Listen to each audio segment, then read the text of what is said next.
हरिः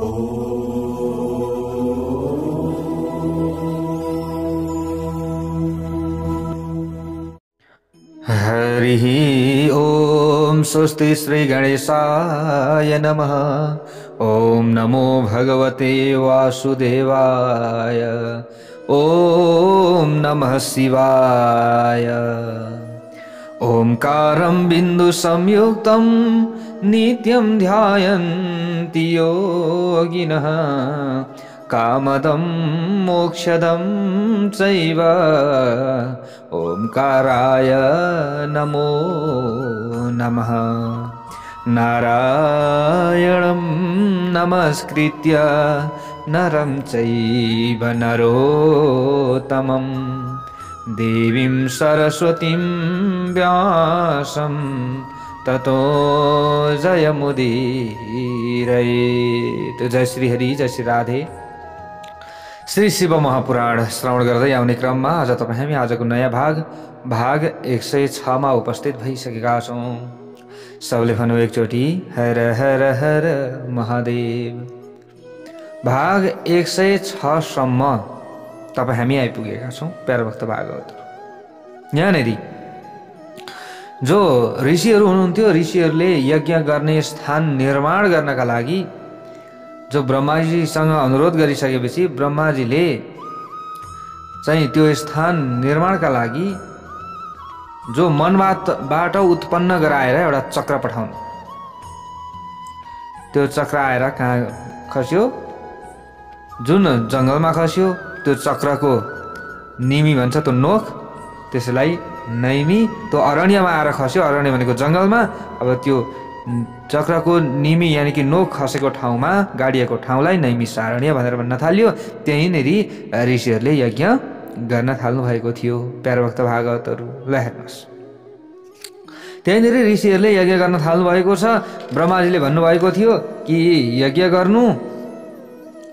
त्यस पछाडि त्यो समयमा चाहिँ त्यहाँनेरि वायु देवता आउनुहुनेछ, यानि कि वायु आउनेछन्। त वायुसँग तिमीहरूको संवाद हुनेछ। यस्तै प्रकारका विविध कुराहरू भएका थिए। त्यो कथा हामीले श्रवण गरिसकेका छौँ प्यारभक्त भागवतहरू। त मुनिहरूले यज्ञ पनि गरे त्यहाँ गएर। त वायु देवता त्यहाँ आउनु पनि भयो प्यारभक्त भागवतहरू। त अब यहाँ वायु देवताले भन्न लाग्नु भएको छ। त्यहाँ आइपुगेर अब वायु देवता आइसकेपछि आसनमा बसाले मुनिहरूले र पूजा गरे, वन्दना गरे। त यहाँनिर वायु देवताले अगाडि भन्नुहुन्छ, अत्र वः कुशलं विप्रः कश्चिद् वृत्ति महाक्रतौ कश्चिद् यज्ञहनो दैत्या न बाधेरनुसुरद्विषः। भन्न लाग्नुभयो वायु देवताले, हे ऋषीश्वर हो, यो महान यज्ञको अनुष्ठान पूर्ण हुँदासम्म तपाईहरूलाई कुनै कष्ट त भएन, कुनै समस्या त भएन। तपाईहरूलाई राक्षसहरूले तपाईहरूलाई दुःख त दिएनन्। तपाईहरूले कुनै प्रायश्चित त गर्नु परेन नि? कुनै अपराध पो हुन गयो कि? अथवा तपाईहरूको यज्ञमा कसैले विघ्न पो उत्पन्न गरायो कि? कस्तो केही त्यस्तो उस्तो केही भयो कि भएन? तपाईहरूको यज्ञमा कुनै प्रकारको व्यवधान त आएन? के तपाईहरूले स्तोत्रद्वारा देवताहरूको र पितृहरूद्वारा यहाँ पितृकर्मद्वारा पितृहरूको पूजा गर्नुभयो, गरेर यज्ञमा गर्नुपर्ने विधिको अनुष्ठान त गर्नुभयो? यो यज्ञ समाप्त भएपछि अब तपाईहरू के गर्न चाहनुहुन्छ भनेर यसरी वायु देवताले सोध्नु प्यारभक्त भागवत। र त्यो समयमा यहाँनिर ऋषिहरूले भन्न लाग्नुभयो, अध्ययनः कुशलं सर्वमद्य साधो भवेत् तपः अस्मत्श्रेयोभिवृद्ध्यर्थं भवानत्रागतो यतः। अब यहाँनिर ऋषिहरूले भन्न लाग्नुभयो, हाम्रो कल्याणका लागि तपाईँ यहाँ आउनुभएको छ, त्यसै कारणले गर्दा हामी कुशल छौँ। जहाँ हजुर जस्ता व्यक्तिको आगमन हुन्छ त्यहाँ रहने व्यक्तिहरू अकुशल रहने त कुनै कुरै हुन्न। त्यसै कारणले गर्दा हामी के छौँ? कुशल छौँ र हाम्रो तपस्या पनि उत्तम हुनेछ। अब पहिलेको कुरा सुन्नुहोस्। हाम्रो हृदय अन्धकारले यथार्थ रूपमा ढाकिएको थियो। त्यसपछि हामीले विज्ञान प्राप्त गर्ने अभिलाषाले प्राचीन कालमा ब्रह्माको उपासना गरेका थियौँ, ब्रह्माजीको आराधना गरेका थियौँ। उहाँका शरणमा परेका हामी प्रति कृपा गर्दै ब्रह्माले हामीसँग भगवान शिव सबैभन्दा उत्तम हुनुहुन्छ भन्ने ज्ञान दिनुभयो। उहाँ नै परम कारण हुनुहुन्छ। उहाँलाई तर्कका आधारमा जान्न सकिँदैन। जो भक्ति सम्पन्न छ उसले मात्र उहाँको यथार्थ स्वरूपका विषयमा जान्न सक्दछ। म ज्ञानी हुँ, म ठुलो हुँ भनेर तर्क गर्दा मात्र कसैले पनि जान्न सक्दैन। जो भक्त छ, भक्तिले उहाँलाई पुकार्दछ भने पक्कै पनि उनीहरूले मात्र भगवान शिवको बारेमा जान्न सक्दछन्, जोसुकैले जान्न सक्दैनन्। अब यथार्थ रूपमा भक्ति नै उहाँलाई प्राप्त गर्ने मुख्य साधन पनि हो। कृपाका प्रभावले परम आनन्द प्राप्ति हुन्छ जब भगवानले कृपा प्राप्त गर्नुहुन्छ। यसकारण उहाँको कृपा प्राप्त गर्नका लागि तपाईहरूले नैमिषारण्यमा यज्ञको आयोजना गर्नुहोस्। त्यो धेरै लामो समयसम्म चल्ने यज्ञका माध्यमद्वारा सबैका परम कारण भगवान शिवको आराधना गर्नुहोस्। तपाईहरूले अहिले सानो यज्ञ गर्दै हुनुहुन्छ, तर अब चाहिँ धेरै लामो समयसम्म चल्ने यज्ञको आरम्भ गर्नुपर्दछ। यज्ञको अन्तमा भगवान शिवको कृपाले वायुले त्यहाँ आएर तपाईहरूलाई ज्ञानको उपदेश दिनुहुनेछ भनेर यसरी ब्रह्माजीले भन्नुभएको थियो हामीलाई। त्यस पछाडि तपाईहरूको कल्याण हुनेछ भन्नुभएको थियो ब्रह्माजीले। यस प्रकारले आज्ञा दिएर ब्रह्माले हामीलाई त्यहाँबाट पठाउनु भएको थियो। हामीले यो ठाउँमा तपाईको प्रतीक्षा गर्दै 1000 अलौकिक वर्षको दीर्घकालीन यज्ञको अनुष्ठान गरिरह्यौँ। यसरी यज्ञ गरिरह्यौँ। यसकारण अहिले तपाईको आगमन भएको छ। तपाईको आगमन बाहेक अरू कुनै प्रार्थना गर्न योग्य वस्तु छैन। अब यहाँ हजुर आउनु भएको छ त हाम्रो जन्म सिद्ध भएको छ। हामीले गरेको यो कर्म पनि के भएको छ? सिद्ध भएको छ।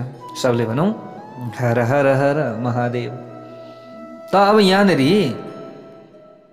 सुतजीले भन्दै हुनुहुन्छ ऋषिहरूलाई, दीर्घकालीन यज्ञको अनुष्ठानमा लागेका महर्षिका यस प्रकारका कुरा सुनेर मनमा नै ज्यादै आनन्दित हुनुभयो वायु देवता। यसरी आनन्दित हुनुभएका वायु देवता उनीहरूले घेरिएर त्यहीँ बस्न लाग्नु। त्यस पछाडि उनीहरूले आफ्नो जिज्ञासा व्यक्त गरेकाले उनीहरूले आफ्नो जिज्ञासा पोखे नि त त्यहाँ व्यक्त गरे हैन। यो व्यक्त गरेकाले उनीहरूको भक्तिभाव वृद्धिका लागि उनले भगवान शिवको सृष्टि लगायतका ऐश्वर्यका बारेमा संक्षेपमा बताउनुभयो। त ऋषिहरूले यहाँनिर अगाडि भन्न लाग्नुभयो, तपाईँले ईश्वरको ज्ञान कसरी थाहा पाउनुभयो? कसरी थाहा पाउनु भएको थियो? तपाईँ कसरी ब्रह्माको शिष्य बन्नुभयो?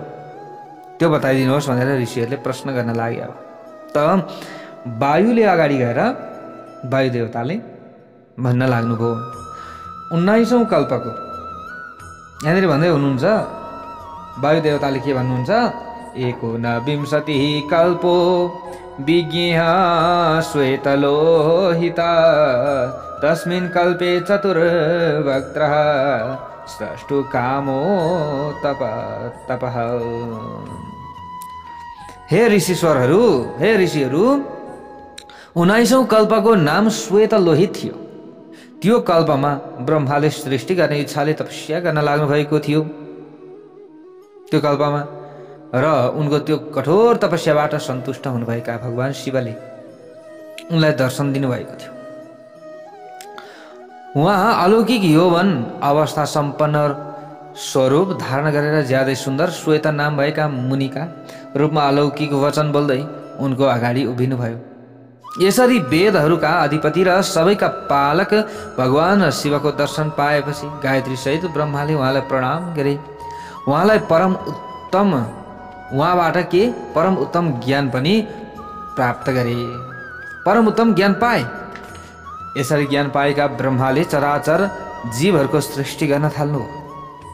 त्यस समयमा साक्षात् भगवान शिवबाट ब्रह्माले ज्ञान पाउनु भएको थियो। यसकारण मैले तपस्याको बलका आधारमा उनैबाट यो ज्ञान पाएको हुँ। अरू कोबाट पाउनु र? मैले त उनैबाट यो ज्ञान पाएँ।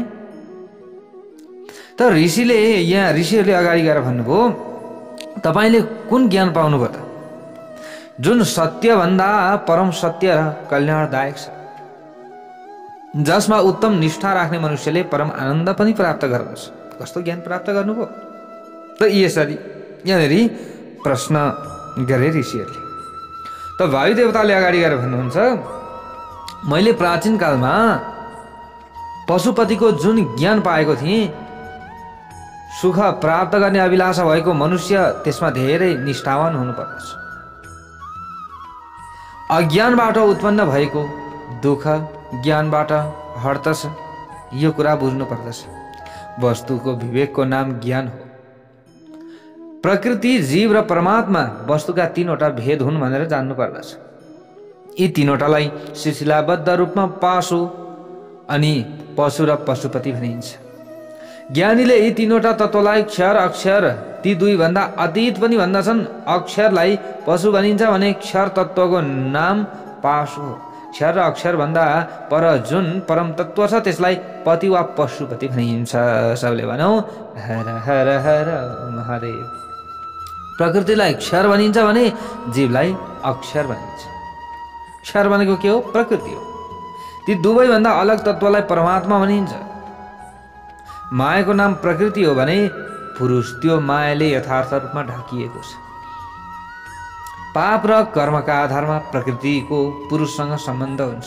भगवान शिव यी दुवैलाई अभिप्रेरित गर्ने ईश्वर हुनुहुन्छ भनेर बुझ्नु पर्यो। यो माया भगवान शिवको शक्ति भएकाले जीव त्यो मायाले ढाकिएको हुन्छ। यो चेतन जीवलाई ढाक्ने अज्ञानमय पाशलाई पाप भनिन्छ। त्यसबाट शुद्ध भएपछि जीव स्वतः शिव बन्दछ। पापबाट छुटेपछि शिव बन्दछ। त्यो विशुद्ध नै के हो? शिव तत्त्व हो भनेर बुझ्नु पर्दछ। यसरी वायुले भन्दै हुनुहुन्छ। त ऋषिहरूले अगाडि गएर भन्न लाग्नुभयो, यो सबैतिर व्याप्त भएको चेतनलाई मायाले ढाकिनेको कारण के हो त? के हो यसको कारण? पुरुष किन मायाको जालमा पर्छ र कुन उपायले पुरुष त्यो जालबाट मुक्त हुन्छ, त्यो पनि जान्न चाहन्छु। वायुले अब अगाडि गएर यहाँनिर भन्न लाग्नुभयो, व्यापक तत्त्वलाई पनि थोरै आवरण प्राप्त हुन्छ, किनकि कला लगायत पनि व्यापक छन्। त्यो आवरणको कारण भोगका लागि गरिएको कर्म हो। पाप नष्ट भएपछि आवरण हट्दछ। कला विद्या राग कला नियतिलाई कला लगायत भनिन्छ। जसले कर्मफल उपभोग गर्छ त्यसलाई पुरुष वा जीव भनिन्छ। सबले भनौँ हर हर हर महादेव। कर्म दुई प्रकारका हुन्छन्, जसलाई पुण्य कर्म र पाप कर्म भनिन्छ। पुण्य कर्मको फल सुख र पाप कर्मको फल दुःख हो। कर्म अनादि छ भने फल भोग गरिसकेपछि नष्ट हुन्छ। हुन त जड कर्मको चेतना आत्मासँग सम्बन्ध हुँदै, तर पनि अज्ञानका कारणले जीवले त्यसलाई आफ्नो मानेको हुन्छ। भोगले कर्मको विनाश गर्छ भने प्रकृतिलाई भोग्य भनिन्छ। भोग उपभोग गर्ने साधन शरीर हो। बाहिरी इन्द्रियहरू र अन्तःकरण त्यसका ढोका हुन्। ज्यादै भक्तिभावले प्राप्त भएको भगवान शिवको कृपाका प्रभावले पाप नष्ट हुन्छ। पाप नष्ट भएपछि जीव शिव समान हुन्छ। विद्या जीवको ज्ञान शक्ति हो र कलाले उसको क्रिया शक्ति व्यक्त गर्छ। रागले भोग गर्ने वस्तुका लागि क्रियामा लगाउँछ भने कालले त्यसमा व्यवधान उत्पन्न गराउँछ। नियतिले त्यसलाई नियन्त्रणमा राख्दछ। जुन अव्यक्त माया छ त्यो तीनवटा गुण सम्पन्न छ भनेर बुझ्नु पर्दछ। त्यसबाट जड जगत उत्पन्न हुन्छ। त्यसैका अब यी कुराहरूलाई हामीले जान्नु पर्दछ र जब त्यसबाट जड जगत उत्पन्न हुन्छ त्यसैमा विलीन पनि हुन्छ। अनि तत्त्वका ज्ञाताहरूले त्यो अव्यक्तलाई प्रधान प्रकृति पनि भन्दछन्। सत्व रज तमो गुण प्रकृतिबाट प्रकट हुन्छन्, किनकि यिनीहरू तोरीमा तेल रहे जस्तै गरी प्रकृतिमा सूक्ष्म रूपले रहेका हुन्छन्, लुकेका हुन्छन्। सुख र त्यसको कारणलाई संक्षेपमा सात्विक भनिन्छ भने दुःख र त्यसको कारणलाई राजस भनिन्छ। जडता र मोहको कारण भनेको तमोगुण हो भनेर बुझ्नु पर्दछ। सात्विकी प्रवृत्तिले माथि लान्छ भने तामसी प्रवृत्तिले तल तान्छ, यानि तल लान्छ, र राजसी वृत्तिले बीचमा राख्दछ। 5वटा तन्मात्रा, 5वटा भूत, 5वटा ज्ञानेन्द्रिय, 5वटा कर्मेन्द्रिय, चित्त बुद्धि अहङ्कार मन 24 तत्त्व हुन्छन्। यसरी विकार रहित प्रकृतिका विषयमा संक्षेपमा वर्णन गरियो भनेर भन्नुहुन्छ। कारणका अवस्थामा रहे तापनि यसलाई अव्यक्त भनिन्छ र जुन समयमा यो शरीर लगायतका रूपमा कार्य अवस्थामा परिणत हुन्छ त्यस समयमा यसलाई अव्यक्त भनिन्छ। यसैले अव्यक्त नै कारण हामीले बुझ्नु पर्दछ र कारण उनीहरूको आधारभूत शरीर तथा भोग्य वस्तु हो भनेर बुझ्नु पर्दछ।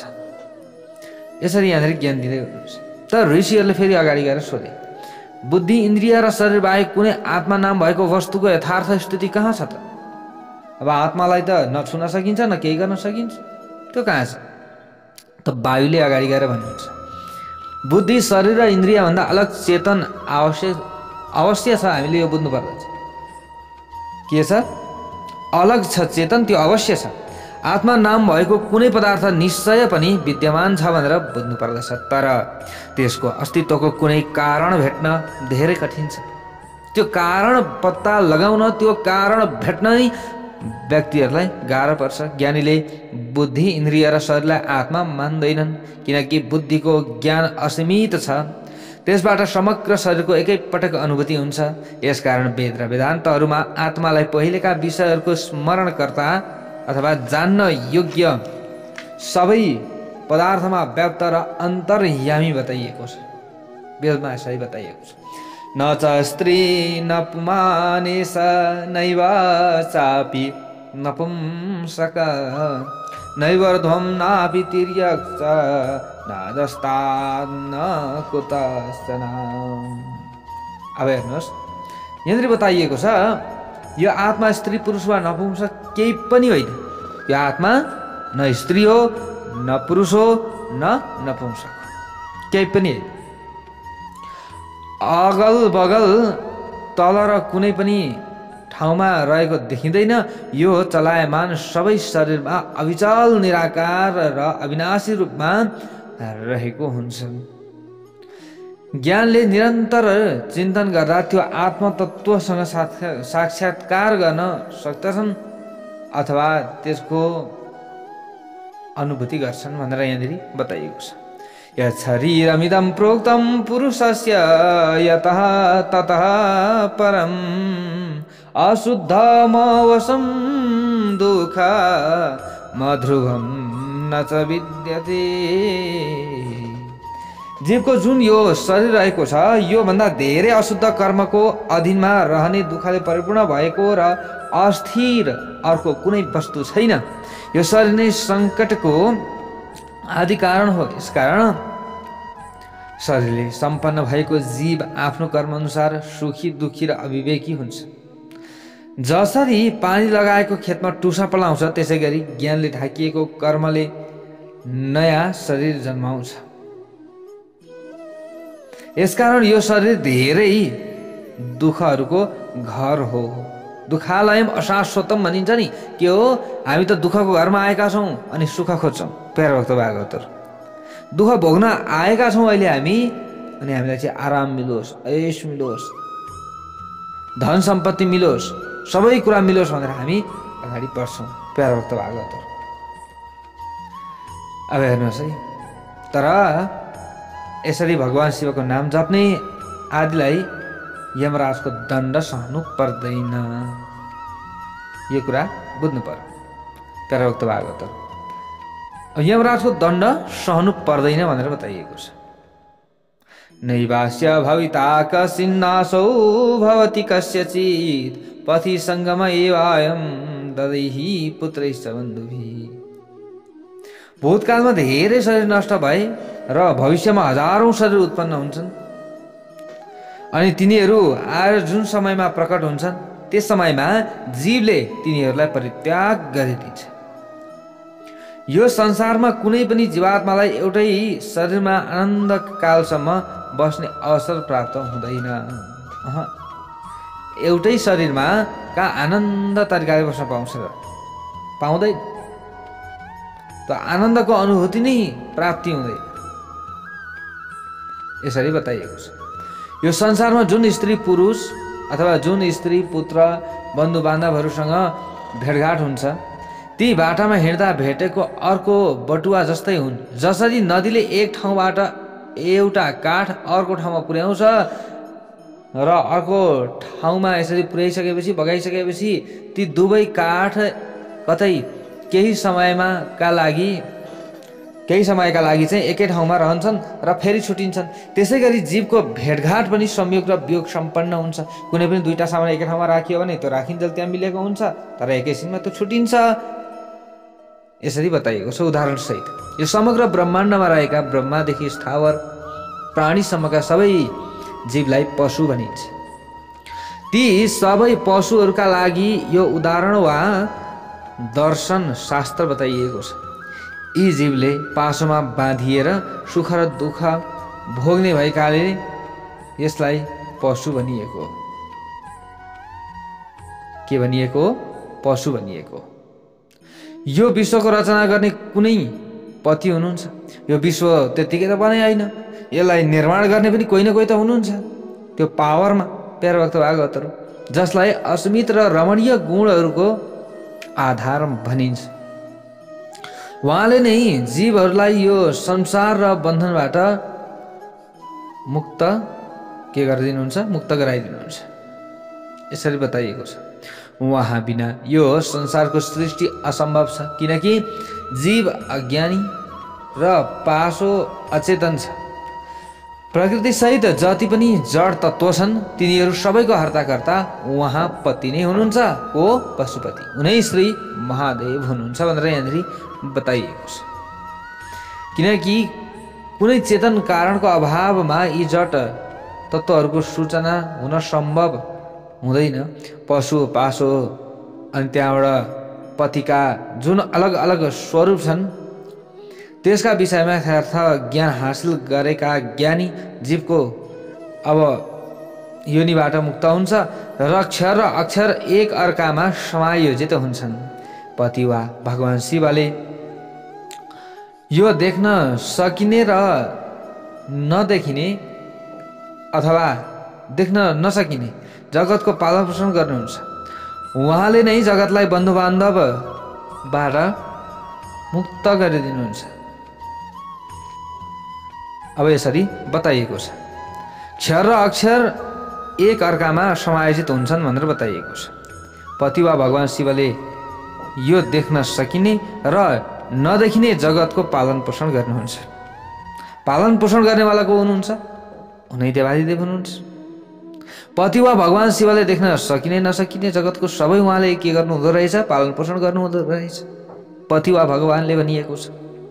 उहाँले नै जगतलाई बन्धनबाट मुक्त गरिदिनुहुन्छ। यो संसार जान्न योग्य तत्त्व तीनवटा रहेका छन् यो संसारमा, जसलाई भोक्ता, भोग्य र प्रेरक भनेर भन्ने गरिन्छ। के भन्ने गरिँदो रहेछ?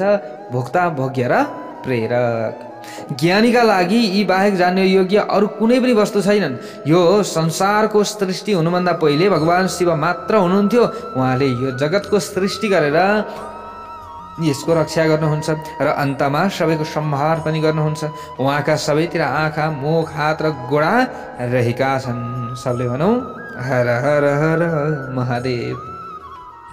यी हात, खुट्टा, गोडाहरू रहेका छन्। आँखा विश्वस्मादधिको रुद्रो राजर्षि रीतिः श्रुतः वेदाहमेतां पुरुषं महान्तम् अमृतं ध्रुवम्। यहाँनिर बताइएको छ आदित्य वर्ण तमसः भनिएको छ। भगवान शिव सबैभन्दा ठुला ऋषि हुनुहुन्छ। म उहाँ भगवान अमृत रूप अविनाशी भगवान शिवका बारेमा यथार्थमा जान्दछु भनेर बताउनुहुन्छ यहाँनिर पुरै। उहाँको शिखरको कान्ति सूर्यको जस्तै छ। उहाँ ज्ञान रूपी अन्धकार भन्दा पर रहनुभएको छ। उहाँ भन्दा पर अरू कुनै पनि वस्तु छैन भनेर यहाँनिर अब बताइराख्नु भएको छ। वायु देवताले सुताजीले पनि आफ्ना ऋषिहरूलाई उहाँले श्रवण गराउँदै हुनुहुन्छ यो कथा। उहाँभन्दा धेरै सूक्ष्म र धेरै ठुलो पनि कोही छैन र उहाँबाट यो समग्र जगत यथार्थ रूपमा ढाकिएको छ। सर्वतः पाणिपादोऽयं सर्वतोक्षिजिरो मुख सर्वतः श्रुतिमान् लोके सर्वमावृत्य तिष्ठति। यहाँनिर धेरै कुरा बताइएको छ। यो संसारमा सबैतिर उहाँका हात गोडा शिर मुख र नाक कान रहेका छन्। उहाँ सबैलाई व्याप्त गरेर रहनुभएको छ। उहाँलाई सबै इन्द्रियहरूका विषयको ज्ञान भए पनि उहाँ के हुनुहुन्छ? इन्द्रिय रहित हुनुहुन्छ। उहाँ सबैका अधिपति हुनुहुन्छ, शासक हुनुहुन्छ, शरणदायक हुनुहुन्छ अनि सूर्यदायी हुनुहुन्छ। उहाँले आँखा नभए पनि देख्नुहुन्छ, कान नभए पनि सुन्नुहुन्छ। उहाँलाई सबैका विषयमा यथार्थ रूपमा ज्ञान भए तापनि उहाँलाई वास्तविक रूपमा जान्ने कोही पनि छैन। सबैलाई अलिअलि अलिअलि अलि ज्ञान छ, तर पुरै वास्तविक जान्न सक्ने चाहिँ कोही पनि छैन भनेर यहाँनिर बताउनु भएको छ। प्यारा भक्त भागवतहरू ल हेर्नुहोस् है, हामीले यहाँ कथा पुरा श्रवण गरिराखेका छौँ। उहाँलाई के भनिन्छ? परम पुरुष भनेर भन्ने गरिन्छ। उहाँ सानोभन्दा पनि धेरै सानो र ठुलोभन्दा पनि धेरै ठुलो हुन सक्नुहुन्छ, बन्न सक्नुहुन्छ। उहाँ अविनाशी भगवान शिव जीवहरूको हृदयरूपी गुफामा बस्नुहुन्छ। दोषु पर्णौ च सयुजौ समानम वृक्षमा स्थित। यो पिपलको रुख रूपी शरीरको आश्रयमा दुईटा पक्षी बसेका छन्। तीमध्ये एउटाले त्यो रुखको कर्मरूपी फल ज्यादै स्वादिलो मानेर भोग गर्दछ, तर अर्को त्यो रुखको फल भोग नगरेर हेरेर मात्र बस्दछ। जीवात्मा यो रुखप्रति ज्यादै आसक्त भएको देखिन्छ। अब यसैले मोहका वशमा परेर सधैँ शोक गरिरहन्छ। उसले जुन मायामा भगवानको कृपा प्राप्त गरेर कारण रूपी भगवानको यथार्थ तत्त्वको ज्ञान हासिल गर्छ, त्यस पछाडि त्यो शोक रहित भएर आनन्दित हुन्छ भनेर बताइएको छ। अब यहाँनिर भनिन्छ छन्दांसि यज्ञः क्रतवो यद्भूतं भव्यमेव च माया विश्वं सृजत्यस्मिन् न विष्टो मामया परः। यहाँनिर बताइएको छ छन्द यज्ञ क्रतु भूत वर्तमान र भविष्य सहित समग्र विश्वको रचना गर्नुहुने भगवान शिवले अवश्य पनि उहाँले ज्ञान दिनुभएको छ, यो शक्ति दिनुभएको छ, सबैलाई आफ्नो तरिकाले शक्ति दिनुभएको छ। भगवान शिवलाई मायाका अधिपति सम्झनु पर्दछ। मायाभन्दा टाढा कोही छ भने यदि त्यो भगवान शिव मात्रै, अरू कोही पनि छैन, यसरी बताइएको छ। अब ब्रह्मभन्दा पनि सर्वोत्कृष्ट सीमारहित अविनाशी हुनुहुन्छ भगवान शिवले। यो जगतमा समष्टिभूत र इन्द्रियरूपी एकाएक जालको अनेकौं प्रकारले रचना गर्नुभएको छ।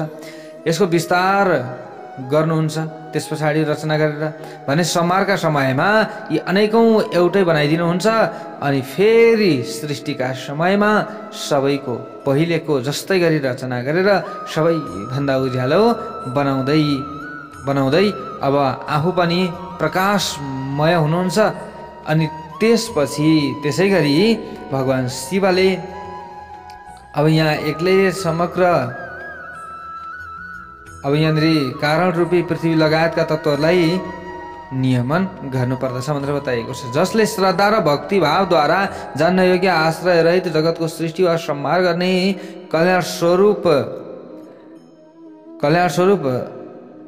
जो सोह्र कलाको रचयिता भगवान शिवको तत्त्वका विषयमा यथार्थ ज्ञान हासिल गर्छ, त्यो शरीर भएको व्यक्ति त्यो शरीरको बन्धनबाट सधैँका लागि के हुन्छ? मुक्त हुन्छ।